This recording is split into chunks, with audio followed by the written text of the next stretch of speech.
Good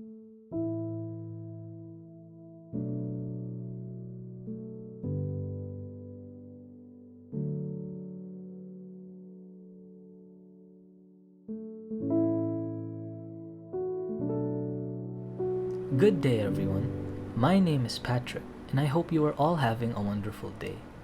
Personally, my day has been somewhat challenging. With all the responsibilities I have as a college student, I can't help but remember what it was like being a child. Growing up, exploring my surroundings, making new friends, and having adventures with these friends without a care in the world. Which brings to mind one of my favorite books, which tells the story of Bud, a perfectly normal young boy. Well, I'm not sure normal is the right word to describe him, because you see, Bud lives in a graveyard, being raised and educated by ghosts. The book tells the story of Bud's adventures growing up and learning in the graveyard as he makes friends with both people, ghosts, and even some monsters. Doesn't that sound interesting? Can you imagine growing up in a graveyard?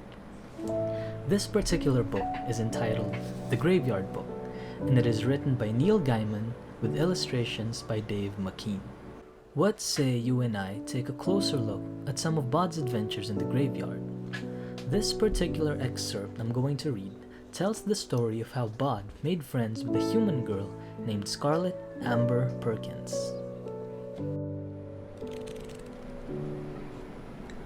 A sunny day, bumblebees explored the wildflowers that grew in the corner of the graveyard, dangling from the gorse and the bluebells, droning their deep lazy buzz, while Bud lay in the spring sunlight, watching a bronze-colored beetle wandering across the stone of Geo Reader, his wife Dorcas, and their son Sebastian.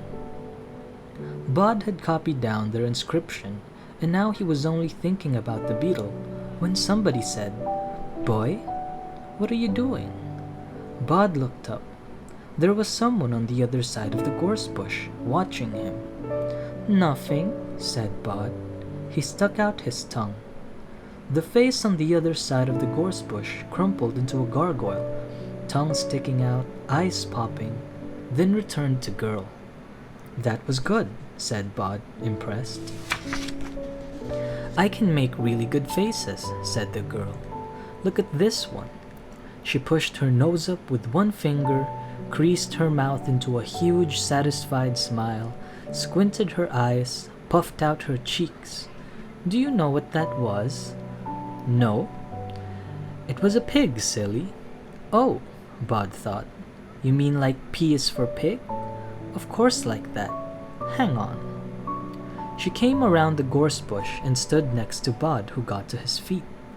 She was a little older than he was, a little taller, and was dressed in bright colors, yellow and pink and orange.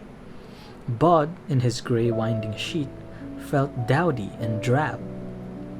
"How old are you?" said the girl. "What are you doing here? Do you live here? What's your name?" "I don't know," said Bud.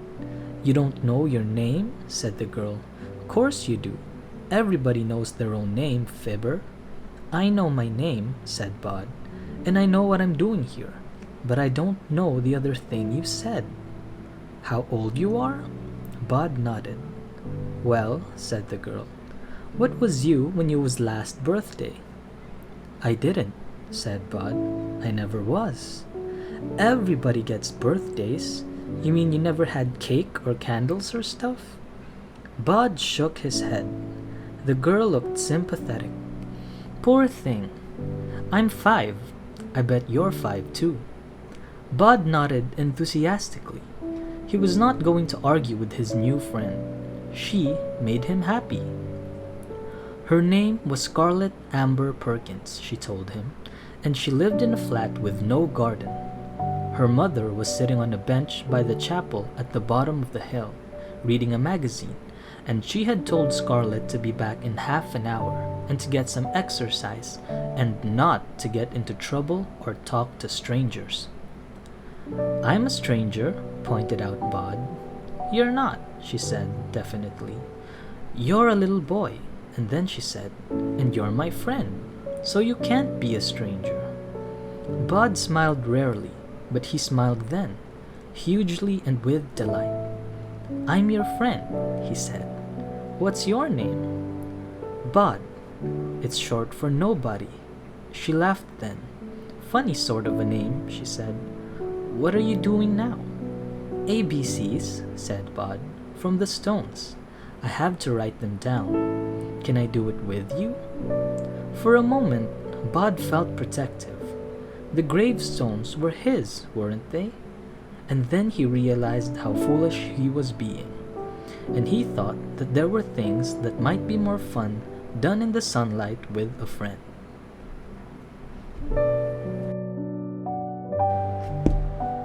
Wasn't that sweet? How Bod made a new friend? I wonder what other adventures he will encounter in the graveyard.